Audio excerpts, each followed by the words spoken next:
and welcome again to Art at Home, Clay on a Tray, coming from Leamington Spa Art Gallery and Museum. My name's Sally Larke and I am the Learning and Engagement Officer there, and I also am a part-time ceramic artist, and we're doing this little series to run alongside our ceramics exhibition called Making Histories. So this is session 3, and today I'm going to be teaching you how to build on the skills we learnt last week, making a pinch pot. And we're going to have a go at making a very simple sphere-shaped pot. I've made mine into a little apple and turning it into a lid. It's very easy to make, and I hope you'll enjoy doing it. Now, I've actually removed my tray and put a white sheet on here, an old white sheet, because I think it might be easier for you to see. I realised it was all a bit the same colour and not very clear. Behind me, I hope you can see my kiln. It's a top loading kiln, and I have been packing it today, and I hope you might be able to see the mouse and the little pinch pot that we made last week ready to go into the kiln. So although we're not going to be firing at home, I'm going to start trying to introduce you to that process. Because if you decide to take up pottery after this, you will need to know what you're doing. Now, if you start at night school or something like that, they will do this process for you, so don't worry. This is going to have its first firing soon, and it's going to be fired to 1000 degrees centigrade. That part of the stage burns off all the organic matter and the water in the clay, and leaves you with something called biscuitware, which I'll show you next week, which you can then apply glazes to. So that's just for your interest. We're not going to be doing that as part of this ceramics at home. So today we're going to build on the skills we made last week, and if you need to refresh those, do go back onto our YouTube channel and have a look at session 2. So the first thing you need to do is to make 2 balls of clay. And basically what we're going to do is join 2 pinch pots. So we're going back thumb right in, remembering that we're going to be using our hand like a wheel and squeezing the sides of the pot to create a semi-sphere really, and we want the walls of that pot to be even. Okay, so there's one half. And then I'm going to make the other half, roughly the same size balls of clay. If you wanted to be really fussy about it, you could weigh them. When you're learning to throw a pot on a potter's wheel, you'd weigh your clay and start with, say, 6 balls of clay the same weight. That's to show whether you're making progress or not and how much you're improving. It's also how you make a set of mugs or a set of bowls. You weigh the clay so that they're all roughly the same size. So you've got your 2 sphere pinch pots, like that. Now I've obviously done those very quickly because I'm trying not to make the video too boring.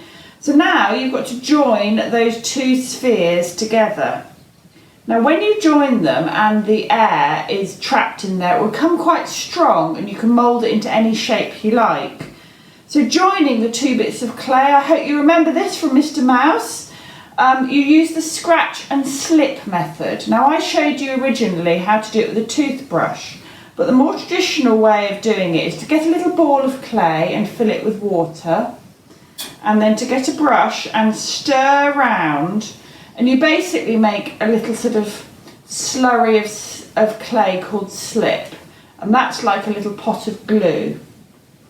And then, if you scratch both the surfaces that you're going to join or score, it increases the surface area of the clay.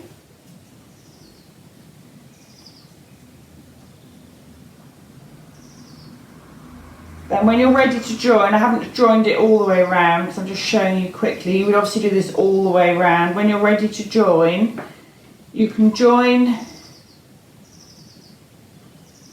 together like that.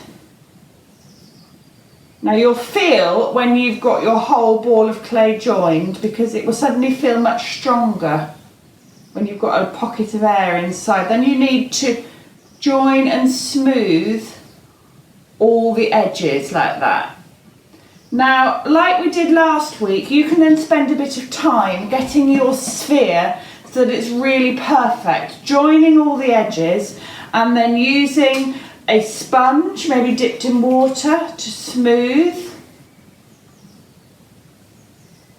Obviously, and also the plastic kidney, which I just thought I'd lost, but it was under the blanket, just to smooth as well and get that perfectly smooth. Okay, so that's the stage you've got to. Then, when you've got a perfectly smooth sphere, you can start moulding it and pressing it and creating sort of top of an apple shape. And then you can add, using the score and slit method, a little stalk and a little leaf.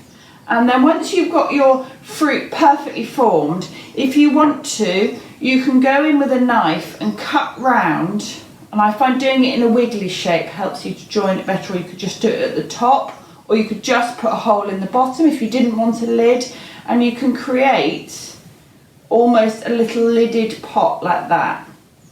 Mine's still quite soft, I should have left it till it was leather hard, but there you are. Now when you've got to this stage and you can take the lid off, do go inside your pot and you'll see where you've joined it together and smooth all that round, and just spend a bit of time, like we talked about last week, smoothing up the edges, smoothing off the sides and really making it look properly finished. So have a go at joining two semi-spheres together to make a pot. The other thing is that this shape is a really nice way of making a little bottle. So you could cut a hole in the top and make a little bottle shaped pot. You could add textures to it. I had someone in classes a few years ago who made lovely gourd squash shaped things and actually put them on display in their fruit bowl. So that's another little activity to practice and to have fun learning how to use clay. Now next week we're going to be introducing you to a new technique, and that is slabbing. And you're going to need, if possible, a wooden rolling pin. So that could be the top of a broom handle if you sawed it off, or hopefully you might have a wooden rolling pin that you're willing to use. The other thing that will be really helpful for you next week is to have a piece of old cloth. It could be an old pillowcase or an old tea towel. And we're going to be introducing you to a new technique called slabbing next week. So anyway, have fun making your apple pots with a little lid, and do, if you think they're really successful, put a photograph of them on our social media. And thank you for watching. Bye bye.